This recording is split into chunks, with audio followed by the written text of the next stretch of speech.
Hello everyone, how we all doing today? We have a wonderful session here today, and of course, my name is Promise Nwachukwu, and I will be moderating the session for today. We have a wonderful topic to talk about today, and of course, we will be having a special guest in the house. Um, Ukeme would be our speaker for today, and he's going to be talking about introduction to DevOps and then infrastructure automation on AWS. This is an awesome topic.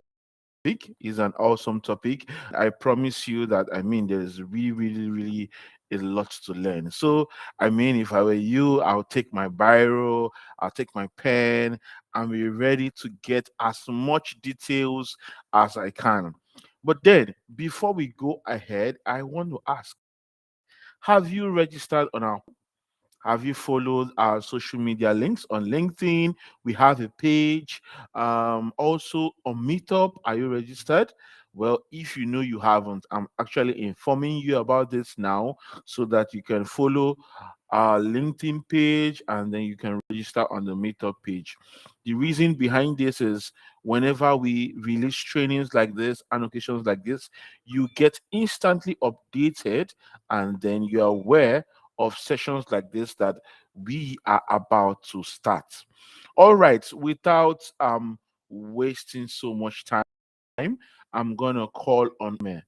Hello Keme, how you doing today? Hi, Promise. How are you? I'm doing great. I'm doing great. I have been actually looking forward to this session because I feel like this topic is one awesome topic I'll like to get a lot from. Yeah, I'm keen and I'm willing to learn a lot from you. And I'm sure people in the audience are also willing to learn a lot from this session. So over to you, Keme. Screen is all yours. All right. So, Promise is actually right. Um, this is a very, very interesting topic, and I feel like some people would learn a lot of things from this. So, this is my slide. I would try to go through the slides very fast so we can do some hands on. So, today's session is Introduction to DevOps and Infrastructure Automation on AWS. So just to note, this can't cover the entirety of DevOps. DevOps is very deep. We learn every day. There are new tools every day, and we will just try to cover the surface of things.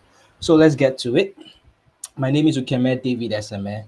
So next slide. From the table of content, we would cover what is DevOps, DevOps responsibilities, what is infrastructure, automation, DevOps tools, and then the juicy part, which is hands-on. We will try to see if we have enough time, if we can deploy a three-tier VPC to AWS using Terraform.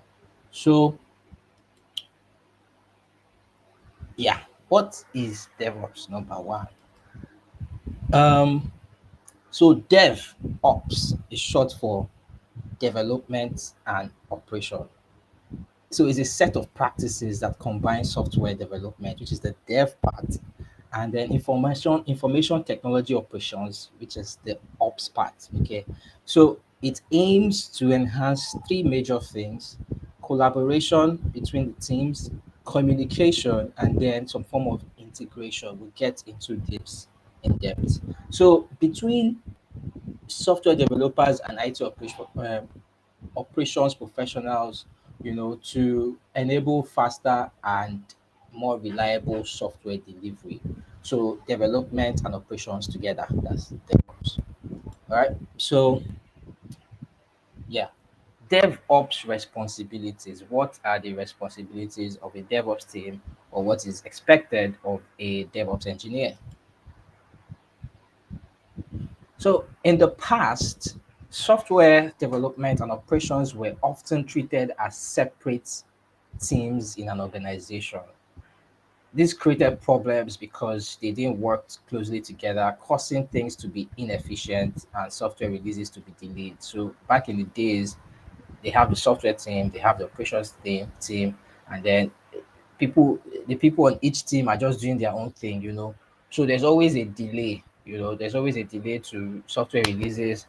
There's also some form of inefficiency in terms of how the operations and everything is going. All right, so moving on, that's the problem DevOps is here to solve: the inefficiency and the delays and problems in terms of collaboration, and integration also.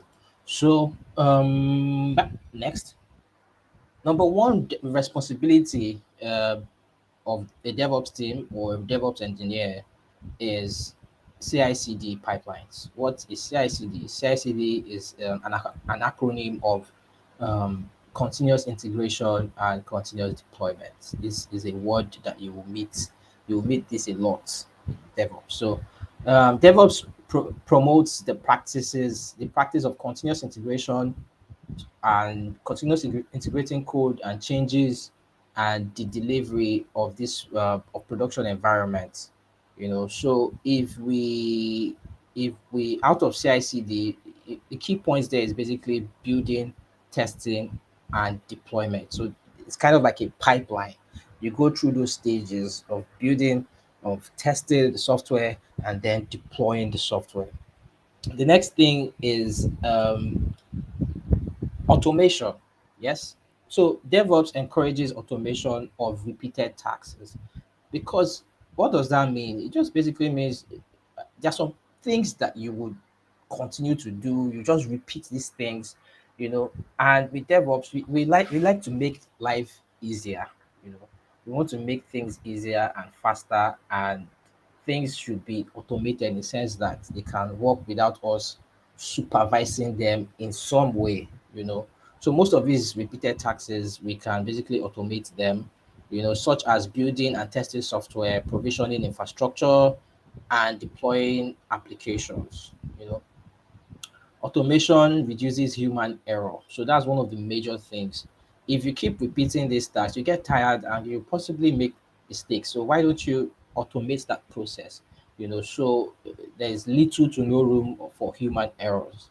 And then it increases efficiency and allows teams to focus on a higher value um, activities. So the things that can be repeated, automate them and focus on things that have higher values.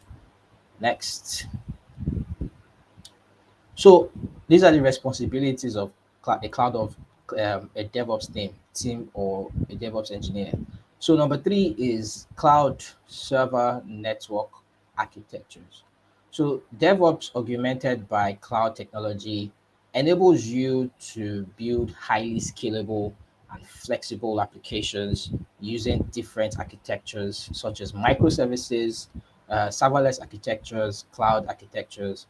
Um, you might do some more research on this because there's no time to go into each of them. These are very deep topics, and people basically specialize in one of these architectures. So, in terms of key points, we can call Kubernetes and Kafka some form of microservice, architecture or a tool to create microservices architecture.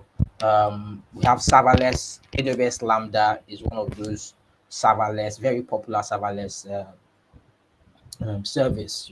So what does serverless even mean? It's basically you provisioning servers without you managing them. you know and then in terms of cloud, AWS, Azure, and GCP, these are like the top um, cloud companies. So infrastructure as code. So this is a myth. Yeah, this is something that we will get into in terms of creating infrastructure. What does this mean? Infrastructure as code can also be given the acronym IAC. So if you see IAC everywhere, just know is infrastructure as code. So it is an innovative concept. So the key word there is a concept of managing infrastructure operations using code. So meaning your resources on the cloud or most of your resources can actually be abstracted as code. You can use code to create those resources. Unlike traditional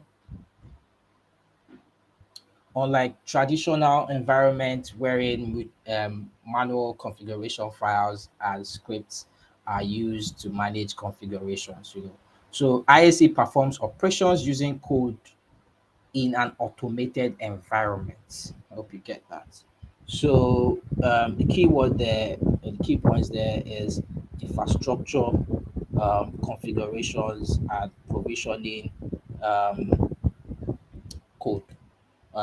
Provisioning infrastructure. So next, number five is continuous monitoring. So DevOps emphasizes the importance of monitoring applications and infrastructure in production environments. It's very important to monitor your infrastructure and your applications because monitoring helps you identify the issues, and then you collect feedback in real time. So it helps the team to continuously improve the software and infrastructure based on real time data. Key points there is continuous monitoring basically identifies issues, collects the feedback in real time, and reports to the team or the developers or the DevOps engineer of what is going on. Security compliance. So this is another section of DevOps that is also very deep. People specialize on security also. So DevOps teams have a crucial role in ensuring security and compliance within the software development and deployment processes. Simply put, this is basically something they call DevSecOps.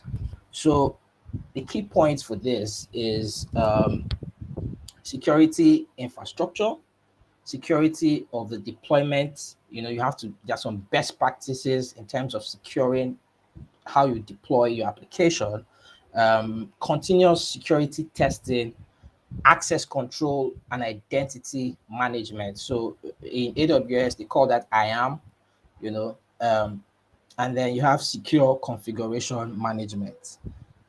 This is a whole new topic, security and DevOps. So next, what is infrastructure automation? So infrastructure automation refers to the practice of using software and tools to automate the provisioning, configuration, management, and deployment of infrastructure resources. It involves reducing manual and repetitive tasks associated with managing infrastructure. Components such as your servers, your networks, your storage, and other related resources. So when we say infrastructure, we're talking about servers, we're talking about networks, we're talking about storage, we're talking about all kinds of things that all kinds of resources that you can create to create the environment for your application to run smoothly. And then the cool thing is that you can actually automate that process to reduce human error, you know. And then so infrastructure automation offers several benefits, including, and these are not all, but these are like the major ones that come to the top of my mind. Speed and efficiency. The reason why you need to automate infrastructure is because of speed and efficiency. So it eliminates the need for manual provisioning and configuration of these resources, which are the infrastructure. You don't need to manually create them. You can automate them. So it gives you that speed and efficiency. Scalability.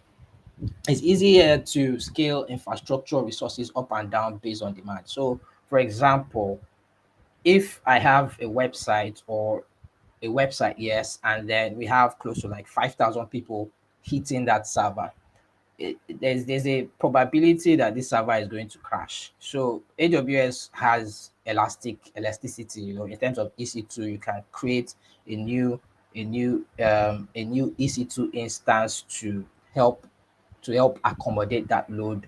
And then probably when the time where you have downtimes or when you just have some time where the traffic has reduced, instead of having 10,000 people visiting, you have like 100 people visiting, it can just scale down the resource to just one server, that kind of thing. So what some of the benefits that cloud gives you. You can easily scale up and scale down most of your resources. And then standardization. So standardized templates or configurations, ensuring consistent and reliable infrastructure. When you're working in a team as a DevOps engineer, there needs to be some form of collaboration and standardization of how you create most of your resources. Yeah. So that's what standardization is. It creates a template. So if a new guy comes in, he sees, okay, this is how we've been doing it. You can copy and paste that template and configure what he needs to configure. The old guy comes in and say, oh, okay, there's no confusion here. We're on the same page, right? So version control and reproducibility. Okay, maybe that's my problem. I kind of shouldn't have used this big grammar, but version control is the thing. That's like Git. You can Git is some form of like um, version control tool. Okay, so infrastructure changes can be tracked. So when you can track the versions, so when there is a problem, you can basically roll back to the previous one, or you can have a former version that works and then you can replicate it to a different environment. I hope you get that. So next, DevOps tools is a juicy part. So we have to advertise AWS here before we start announcing other DevOps tools around the world. Right? We're an AWS people, so you will advertise AWS first.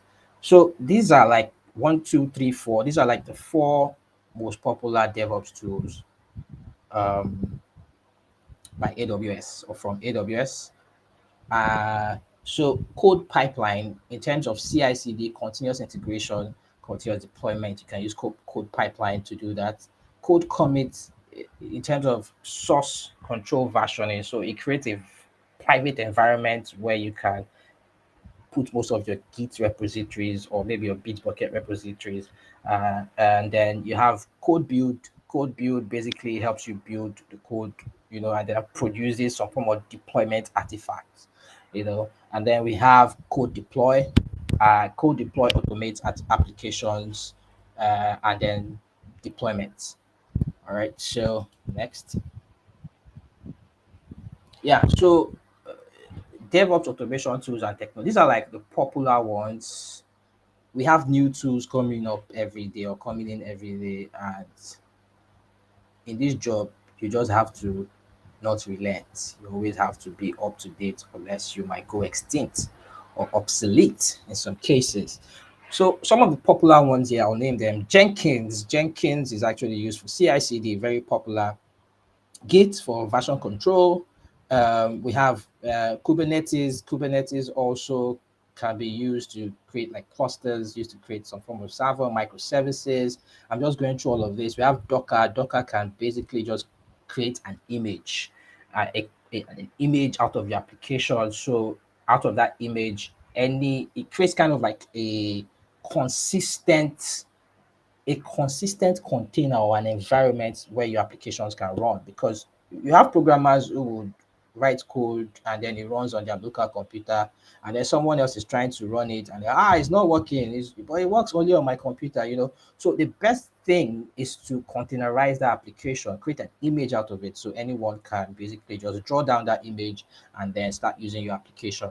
If I see a GitHub project now, what I'm looking for, I want to apply it. What I'm looking for is the Docker image. I don't have time to start doing npm this, npm that. I just get the Docker image, get the environment running, and I can, test that application. So you can take some other time to review all of this. Yeah, we have Terraform. So Terraform, something synonymous to Terraform. Um, Okay, please drop your questions here on the chat and we'll try our best to provide answers. Okay, cool. So the something synonymous to Terraform in AWS is cloud formation. So these are tools that you use to create and automate infrastructure. So but Terraform is cloud agnostic in the sense that You can use Google GCP, you can use Oracle, you can use Azure, AWS. Everything works with Terraform. It's cloud agnostic. So next, yeah, the juicy part. Hands on. Let's deploy a VPC on AWS. I'm going to try to share my screen, and hopefully we will not run into any error today. Give me a minute.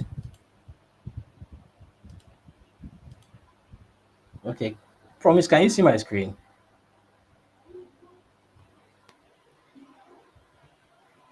Mr. Promise, can you see my screen? Yes, I can. Yes, I can see your screen. Yeah, I think I'm seeing Thank you. everything now. So yeah.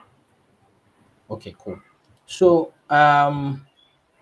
where do I start from? I created some steps.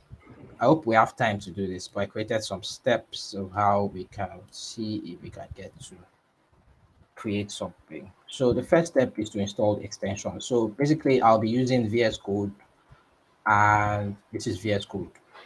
And I pushed a repo here on our AWS Git page.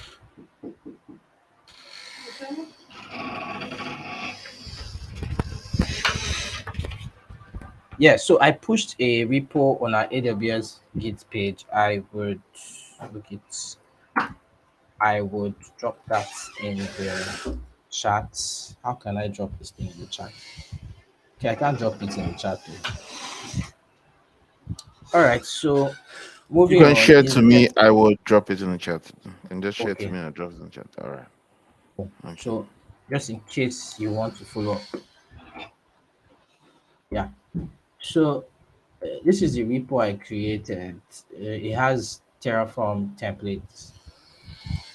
Yeah. So we'll be working with this. You can basically go there and then clone it, clone the repo. This is actually the repo. You have done that before, but let me just show you how to clone in case you can't clone. So it's git clone, and then you just put that there, and then it clones that repo. Um, we've done that. So the next thing now is to install the extensions we need. So we need two major extensions. Actually, we need one. This one is just Jara, you know. So this Terraform extension to install that, just come here, your extensions, and then type Terraform, and then you can get these two. There's this one from HashiCorp. You get that. There's another one from Better Job. You might get that also. No, no, just these two. The one from Anton Kulikov. Yeah, get that. Get these two. So and then there's something called infra costs, because you can be creating um infrastructure and not know how much this thing is going to cost. So infra cost is something that helps you calculate your cost estimates so you don't go overboard. People say cloud is expensive. It's just because you are not doing something called FinOps. So this helps you to do FinOps. Once you use this extension, it tells you how much each resource costs. So you can install that too. You might need it on the long run. So next thing is to install AWS CLI. So AWS CLI is this basically. If I come here and then say AWS Azure, so this is you installing the AWS CLI on your computer. If you've done that, you have this. It tells you the version. So how do you install AWS CLI? You can literally just come here and then search for AWS command line, and then click on the first one, and then click on get started. Click on get started, and then you click on install. Okay, so here you have.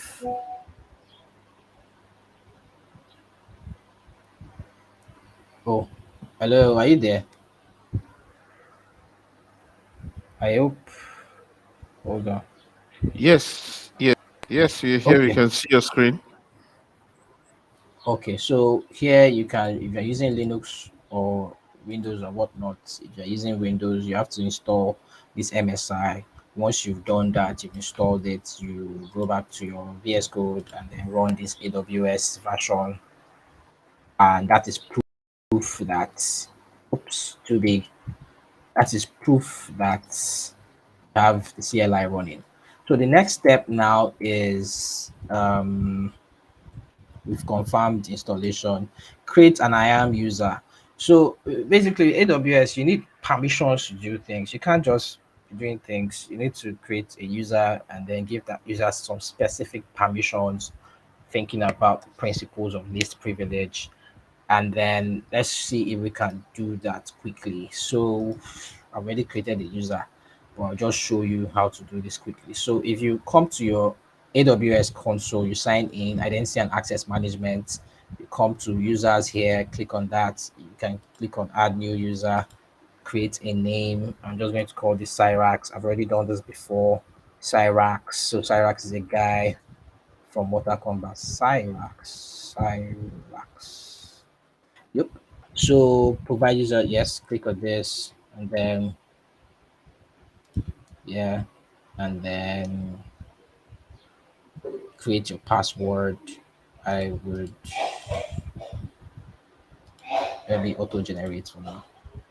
Oops. And then go next. Okay, so this name already exists. Let me just call it Cyrax1. I'm not going to create this user. This is just as an example. So next, and then you can now add permissions. I already have some permissions here. In this case, we want to give it permissions for S3, so you can uh, come here, add permissions directly, look for S3, give it full access. This is S3 full access here. Um, you can basically just check this.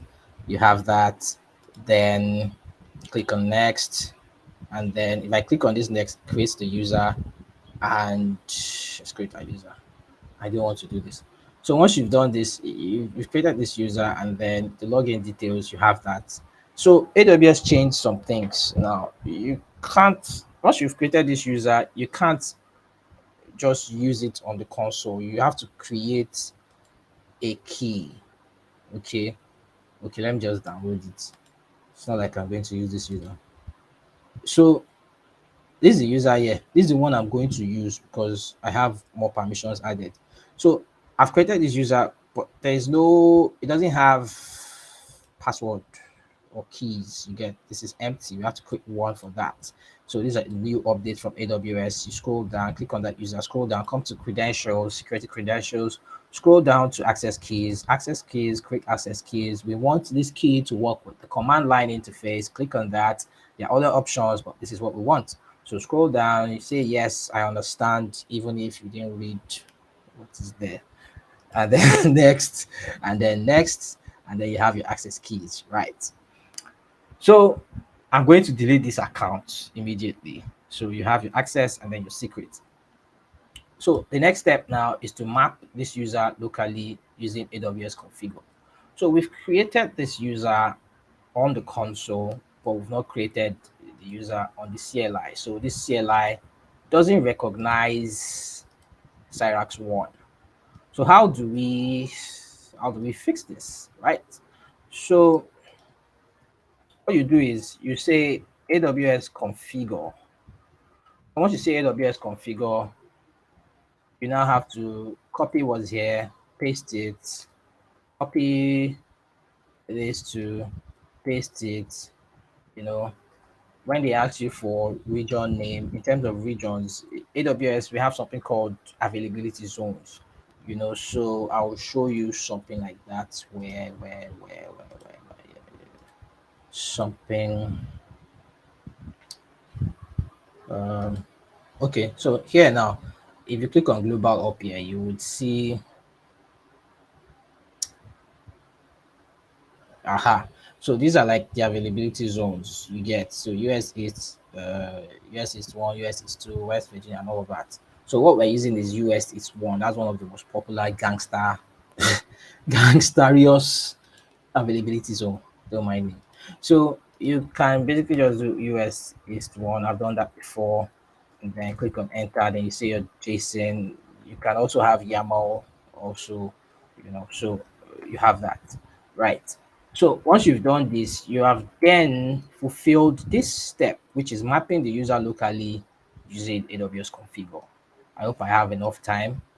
So now, how do we know that this user has been mapped successfully? There's a command you use. You say AWS STS get caller identity. Once you run this on your CLI, it shows you the ARN, and then this is the user Cyrax, right? So if I this one is called Cyrax one, but that's not the one I'm using. I said that before. So if I go back to users, I'll see this here, Cyrax. That's what I'm using. So that's the guy you get. So we've done that. We are now sure that we've mapped the user to the CLI. The next thing is to create the state file. So to create the state file, let's do some little research of what state file is. Uh,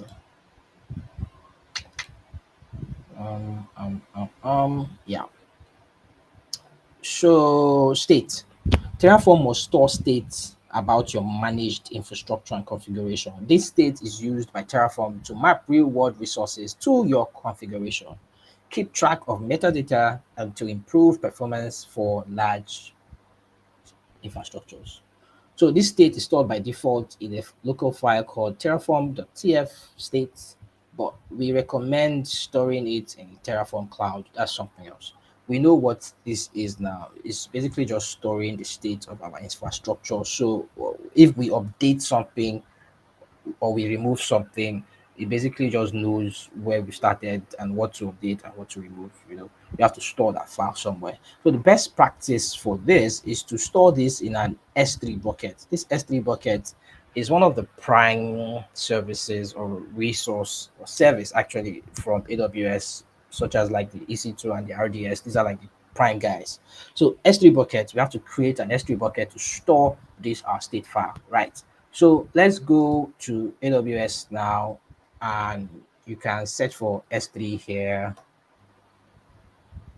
right? Or come here, S3. You know, let's go to S3. All right, so I already have lots of S3 files here, or sorry, buckets here. We call them buckets. So let's create an S3 bucket. You click on create, very easy. We now have to name this S3 bucket. So your S3 bucket needs to be unique globally, meaning no one around the world should have the same name like yours. Okay, so let's give it a name. So we'll call this, what do I call this? Trail, you can call it anything. Trails dash Cyrax. I'm just giving it a name that will probably be unique. Cyrax. Uh, Trail dash Cyrax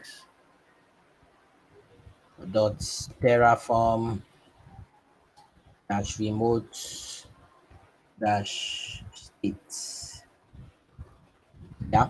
So US it's one is our region, and then we leave all of this, and then when it comes to bucket versioning, enable it, and then create the bucket. Yeah. So we have that bucket. Where is it? Cyrax. Huh. Okay. Is this it? No, that's not it. Um. Okay. Trail dot Cyrax. This is it. So this is that. We'll come back. So we've created the bucket. We've done this. We've done this too. So the next thing now is to authenticate with AWS. We have to create a provider. Now, let's go down to this and then start creating our our Terraform files. So the first file we need to create is the provider because with Terraform, give me 10 seconds or 5 seconds.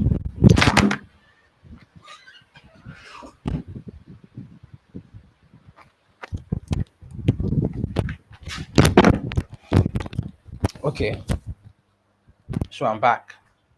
Yeah. So with Terraform is cloud agnostic in the sense that you can use any other cloud provider. But in this case, we'll be using AWS. So let's create a new file called main. Call that main.tf. That's the extension for Terraform. So once you've done that, next thing now is to create the AWS provider. So with Terraform here, you don't have to start writing any form of algorithm. It's basically most of these templates are online. You just need to come, bring them here, and then tweak them. So to find this, you can basically, how do we get a provider? Yes. So we basically just need to search for Terraform AWS provider, and then there are other options here. But make sure you click the one that has registry.terraform.io. Click on that, and then hopefully we have time to finish this. Now you have all of this, but just take this part, provider AWS. Take it, copy, and then go back here, paste that here. So we have that. And then the next thing we need to add is the profile. Oh, give me a minute. Yeah, so we need to add the profile. So what's the profile? The profile is the guy who the user we just created, this guy here, Cyrax, is the profile we want to use. So what you need to do is just come here and type profile, and then the name there is Cyrax, right? And then the next thing now is, let me reduce this. The next thing now is to create that Terraform state, to store that file. So where did I open that up? Yeah.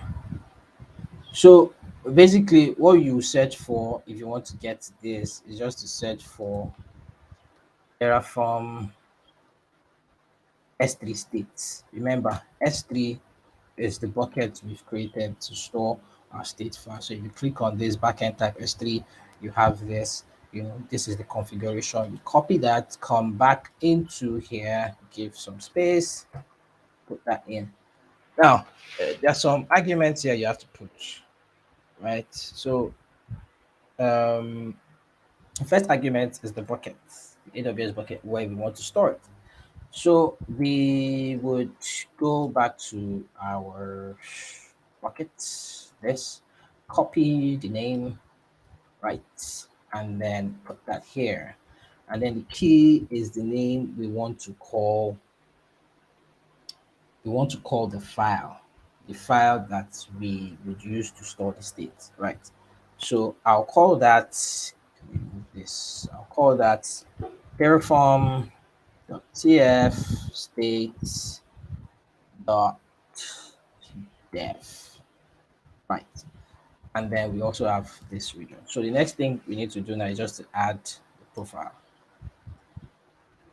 Add the profile there, and then you can basically just add comments. Create AWS provider, store Terraform states in S3 buckets. Buckets, I think so. All right, so we have this. We've done the first step. Now, with Terraform, there are some major um, major commands you use with Terraform. So there's Terraform init, there's Terraform apply, there's Terraform. Let me just write them here. So there's Terraform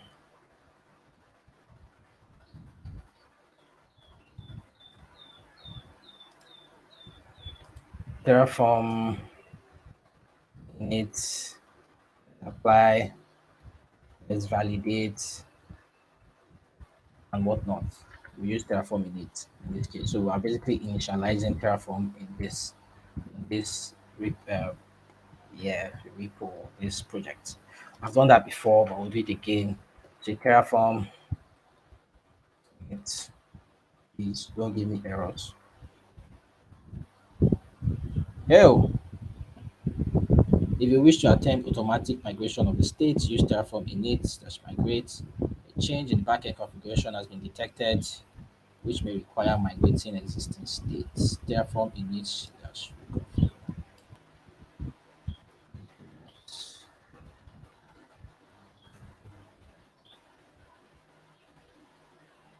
Hmm. Okay, so with this now, I basically need to add my keys and my values, my where is that? My access keys, and I don't want to show it off here.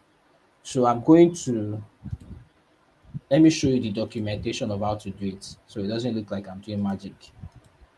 Um, You can actually stop sharing and then share to add it if you want to. okay, let me stop sharing for now. Stop. Okay, so let's hold on.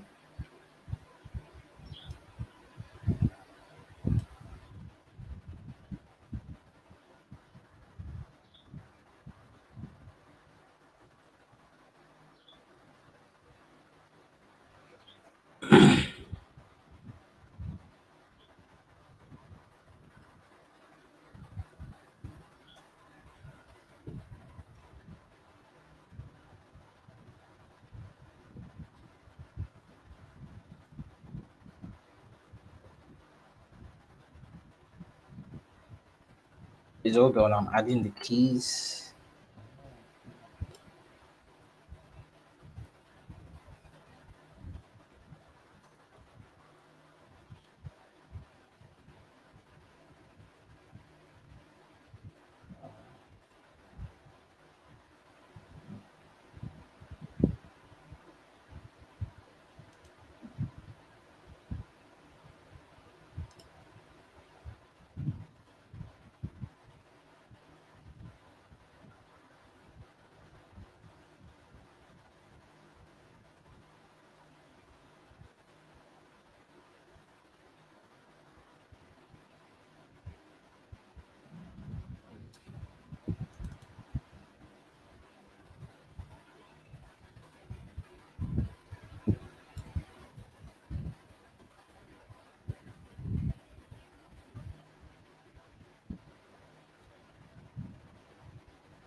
Yeah, so I mean, just like I posted everyone, if you have questions, please drop your questions and Ukeme and I will be able to provide answers to them as much as we can. So right now, Ukeme is just trying to see if he can add his key on his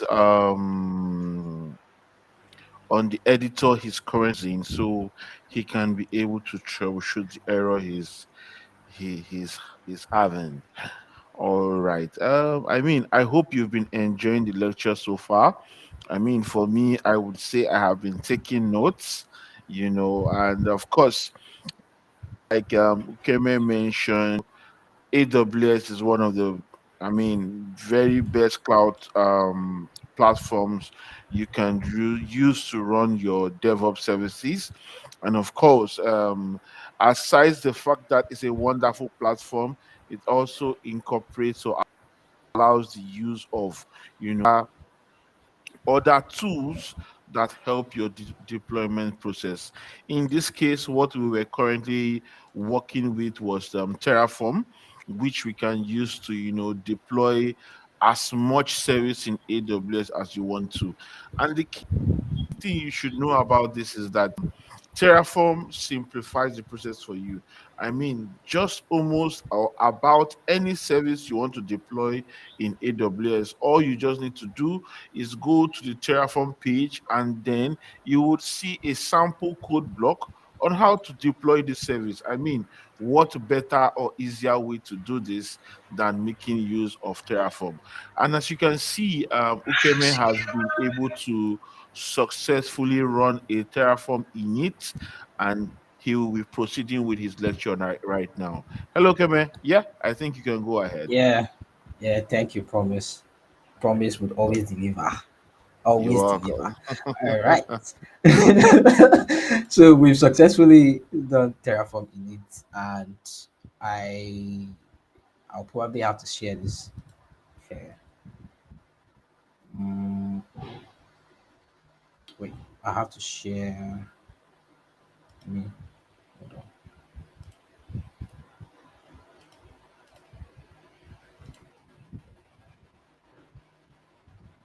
Hold on.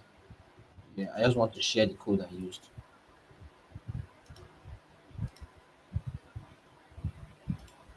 But that's fine. That's fine. All right, so I'll post it for Promise to share on the chat. All right. Okay. Okay. Cool. I'll be sharing that on the chat as well. Um. Okay. All right, so we've done our init now. So we have Terraform running. Um, Terraform has been successfully initialized. I'll close this. So the next thing now is to now create our VPC. So the next thing is to create a new file called, let me create files like a DevOps engineer. So it's touch vpc.tf. So we create this new file, and yeah.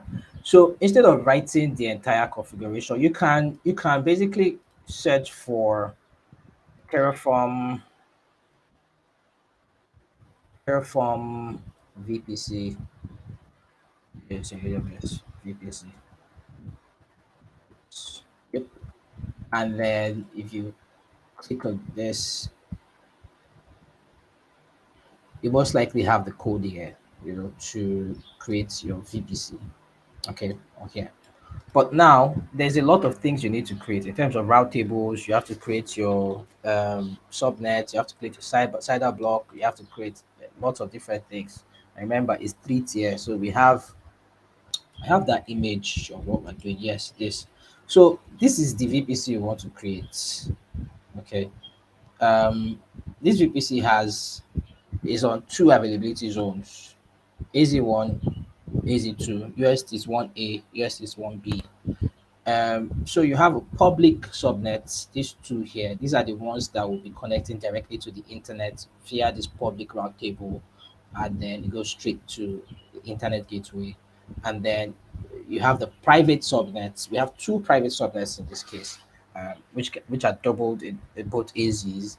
The private app subnet. So this is where you deploy your application to, and then we have a private data subnet. This is where you deploy your database to. This is an overview of what we're doing, and then they have their own IP addresses. So instead of me writing everything from scratch, I've already done the work. So that repo on our AWS page this year, I've already created this vpc.tf, but then this file is not complete. So it's just a template, and we can fill in all the blocks together so we understand how Terraform works. Hopefully, I won't get any error. So I'll just copy everything here, and then paste it here. I have red lines all over the place. So, yeah. So for each, now to explain the structure of Terraform, here, let's explain the structure now.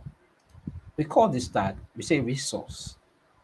What is here now is the resource type. What kind of resource do you want to create? We are saying is a VPC. You can create an EC2 instance, an S3 bucket, an IAM user, anything. But this is the structure. In this case, AWS VPC is the resource we want to create here. And then this is just the name. I'm calling that just VPC. And now, cider block. Let me Google cider block. So you block.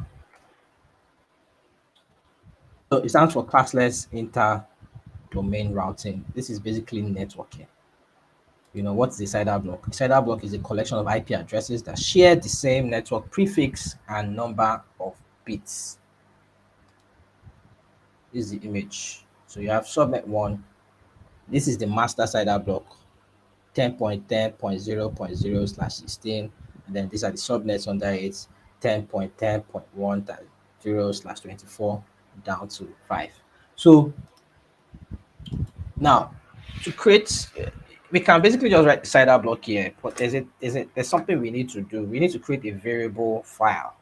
So in that variable file, we can now import most of our variables into the VPC file. So that Yeah, just before promise, you were explaining this, one yeah, of our attendees was asking what is a VPC. So I don't know if you could just give him just an insight on what a VPC is.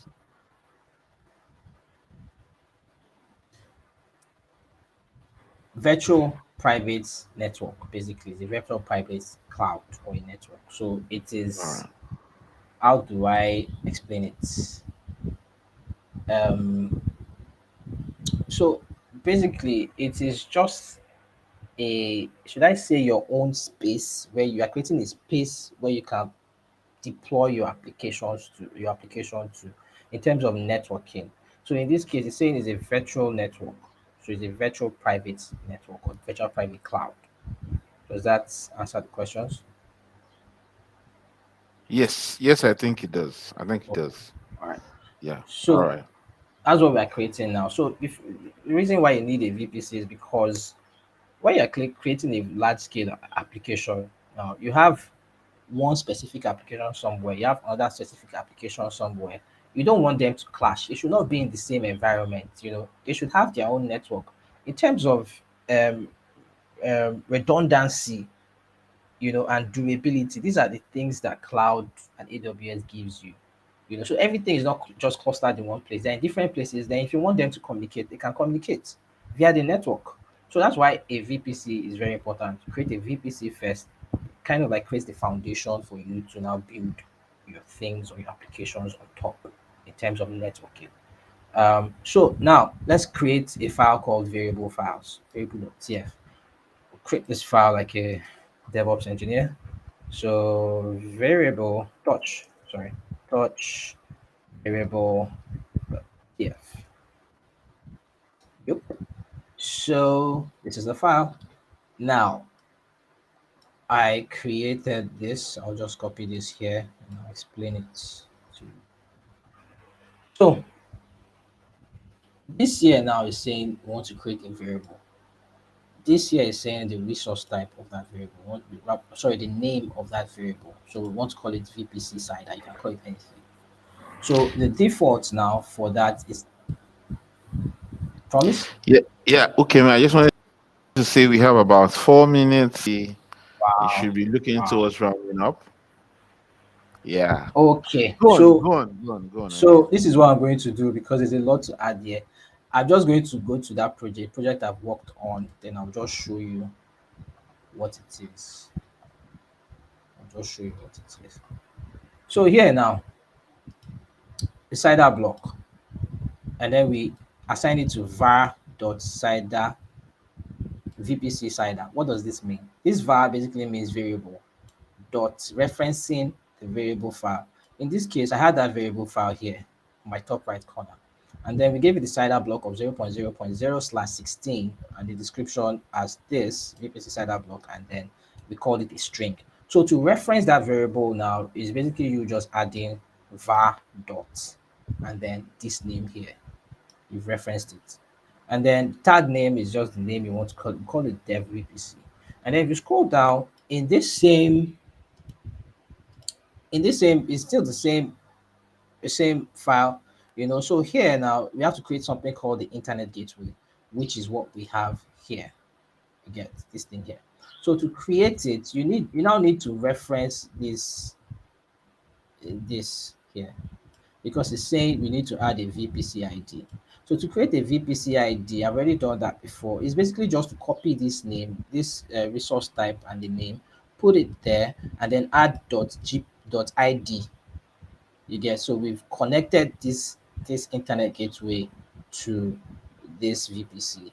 If you scroll down now, we have to create now a subnet, a public subnet AZ1, which is this ones here in green, this first two, you know. So we have AZ1, AZ2. AZ1 basically means availability zone, and then it has some parameters you need to have to add, or arguments you need to add to it. So the first thing is the VPC ID. We've done that before. So it's just to copy this VPC ID here, add it here also. The next thing is the CIDR block for this subnet. So what we did was to create another variable, and then we call that variable public subnet AZ1 CIDR, and then this time it's called 10.0.0.0/24, right? Remember, the VPC is /16. Promise, how many seconds do we have now? We have about 60 seconds. Okay, so basically, I'm going to push this to GitHub, and I'll maybe, if they give me another chance again, we can have an extensive session to continue this. So we can always go back to watch it. So thank you very much for this opportunity, and see you next time. All right. Thank you. Thank you. Thank you. I mean, it's always a pleasure to hear from you. And like I said, this was a very, very interesting topic. And I'm hoping that, we will be able to get some glimpse from this in your probably the next time you will be having a lecture with us. But for now, I just want to say thank you to everyone who has attended. But before I let you go, I see someone asked a question here and said, how do you decide the values for the CIDR blocks for the VPC and the subnets? I was wondering if you could just give a quick intro towards that. How do you do what? How do you decide the values for the CIDR, that's the CIDR blocks for the VPC and subnets? Okay, so basically, there's a mathematics to this. I can't really go deep into that, but I can give you a template to follow.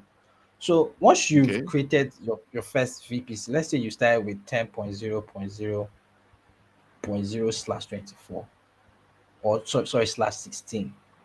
That's the major VPC CIDR. We are just working with that as a template. So when we are now going down, you have to change that 24 to something else, for the subnets.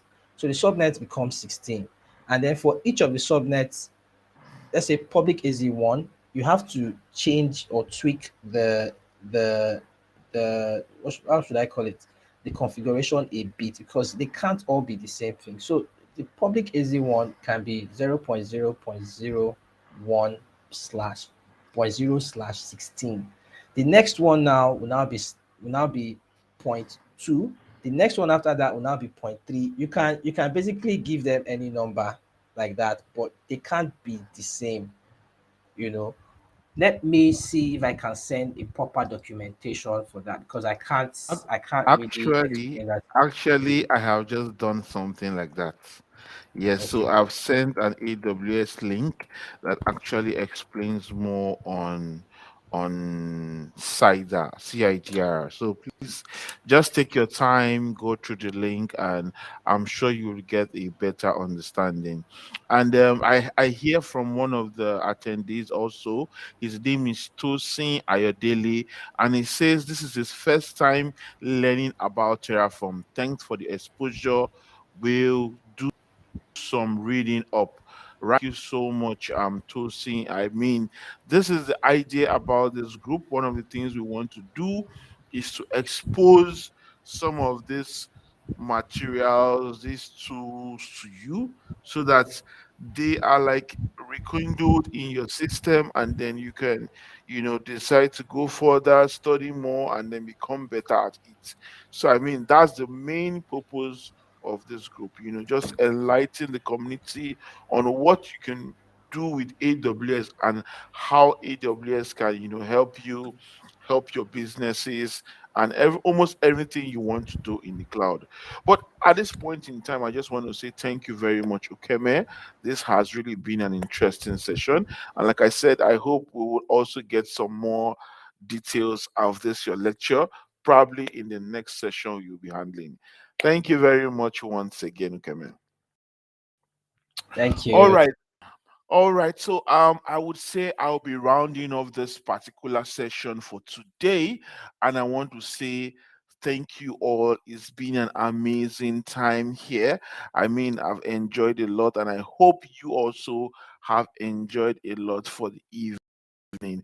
Right, having any quiz for this evening, but I mean, if you are an ardent follower, you following our pages on LinkedIn or Meetup, we will definitely be announcing the next time we'll be having our quiz session. But for now, I just want to say thank you very much to those who actually paid attention and to those who were jotting and taking notes while this session was going on.